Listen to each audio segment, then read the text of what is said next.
Director of Life Choice Wellness Center. And today is day 13 of the 21-day series of Let's Talk Health Live. All right. So if you've been with us for the past 12 days, I want you to go back, check out some of the other topics. Let me know which one you like the best. And then in the comment box below, I want you to give me a thumbs up, say hello, let me know you're still with us, trekking here with us. Okay. So today we're going to be talking about, is gluten really a big deal and why?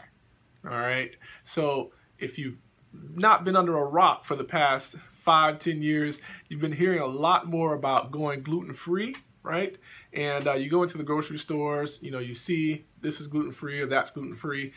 So number one, today we're going to talk about what is gluten. All right.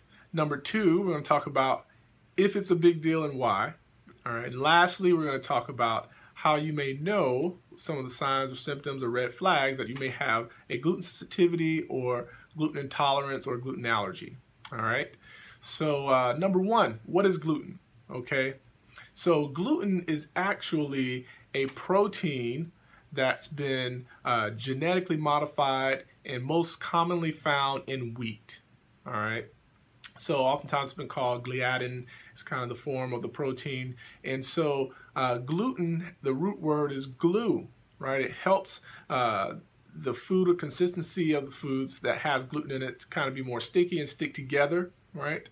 So this gluten molecule has been seen to be, like I said, genetically modified. So it's kind of different than the gluten that our parents and grandparents and great-grandparents actually had in their foods. And so that's why in the last 5 to 10 years or so, it's been this big issue because many people have been reacting to gluten and it's hard to digest. All right, so that will kind of lead us into our next point, but gluten itself, like I said, it's a protein that's kind of sticky, and therefore, if you think of it as like glue, it's keeping foods together, and that's why, it may be added into your foods as a substance to kind of make things bind together. All right.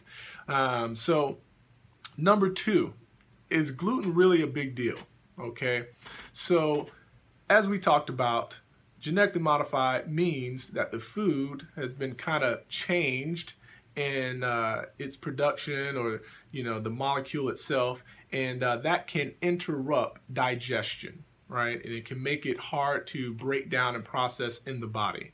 So if you listen to some of our topics before, we talked about leaky gut, and gluten has been one of the main culprits of creating this leaky gut process, which is a breakdown of the barrier in your small intestines where most of your nutrients is absorbed. Okay, so when that begins to irritate that lining and break down the cells that help absorb the nutrients in, it then creates nutrient deficiency, because that way you can't then take in all the nutrients that you need. All right, now there's a little bit of a difference when it comes to gluten allergy versus gluten intolerance. So if you've ever heard of celiac disease, that's an actual gluten allergy, like people are allergic to gluten, right? And that's about 1% of the population, okay? But there's about 40% of the population who actually has a gluten sensitivity or gluten intolerance, right? And these people may not have that immediate allergic response that someone with celiac disease if they have any gluten in their diet, but they will experience other symptomatology and have, this maybe leaky gut process happening where they have inflammation systemically affecting other tissues, right? And so that can wreak havoc on the body, again, interrupting digestion, interrupting absorption of nutrients, and therefore leading to dysfunction and disease in the body. So is it a big deal? Yes, right? If you're in that 40%, it is a big deal. And unfortunately, it seems as though it's almost like almost like a silent killer, but not really a silent killer. It's the initiation of that process and creating inflammation, okay? So number three, how do you know that you may have this gluten sensitivity or intolerance? Okay, and one way you may know it is you have digestive issues, right? Things that may present like IBS or gassiness, bloatedness, after eating. You may also have constipation or diarrhea, food sensitivities, very sensitive to your stomach. These are good signs that you may have a gluten sensitivity, maybe more so than an allergy, okay? Also, some people present with fatigue after eating, right? They eat pizza or pasta and they, are severely fatigued, they need to go to sleep, and some people also get brain fog, like they're cloudy, the fogginess of their brain, they can't think clearly and focus. That's also, a good indication that you may have a gluten sensitivity or intolerance, okay? Anyone who has an autoimmune condition, right? The leaky gut condition is really, that's an open door for autoimmune, as we talked about before in our autoimmune video.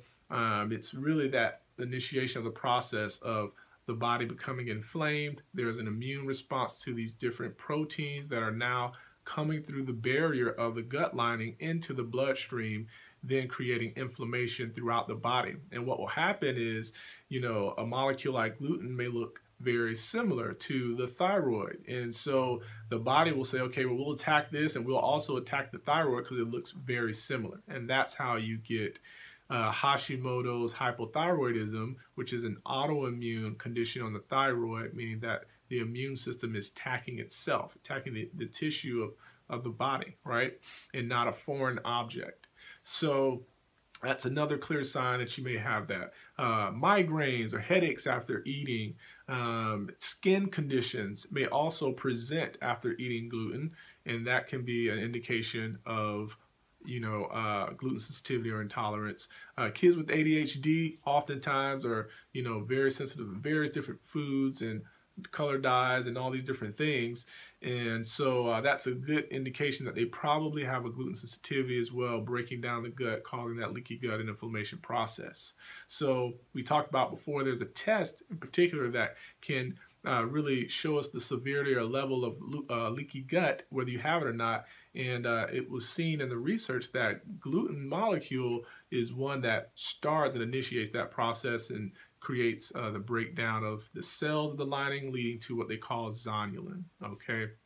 So it is definitely a big factor when it comes to various different chronic conditions, especially when it comes to autoimmune conditions and other things we talked about. Okay, so lastly, even weight loss resistance, right? Not being able to lose weight but also keep the weight off is a good indication you may also have a gluten sensitivity or intolerance. Okay, so obviously leading to our next point would be finding out for sure if you have it. All right, and that could be whether you do an elimination diet, right, for 3 to 6 months. You can try to keep it out of your diet for sure, and then after a period of time reintroduce it into your diet. Only challenge with that, there are cross-reactive foods with gluten, things like dairy and other things like barley and rye can also be cross-reactive foods with gluten, and therefore that may be a challenge.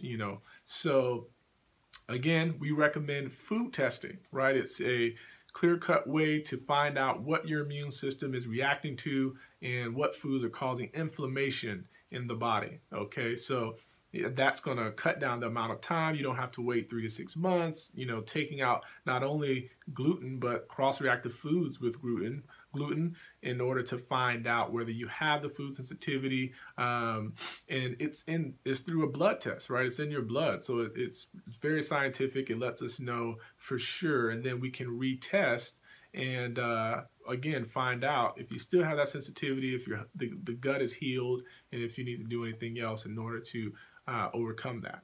All right, so we're going to be talking about this again more in our upcoming seminar. So if you haven't signed up yet, please do. We want to get this information out to you where you can also ask questions. Again, we're going to be addressing sensitivities, deficiencies, and toxicities, which are the 3 ingredients that really lead to disease and dysfunction and inflammation in the body. Okay, so number 1, like I said, we talked about what gluten was, which is a genetically modified protein, usually in wheat. Right? We talked about if it really is a big deal, which it is, because it's hard to digest and process, which then causes inflammation in the gut, deficiency in nutrients, all of that.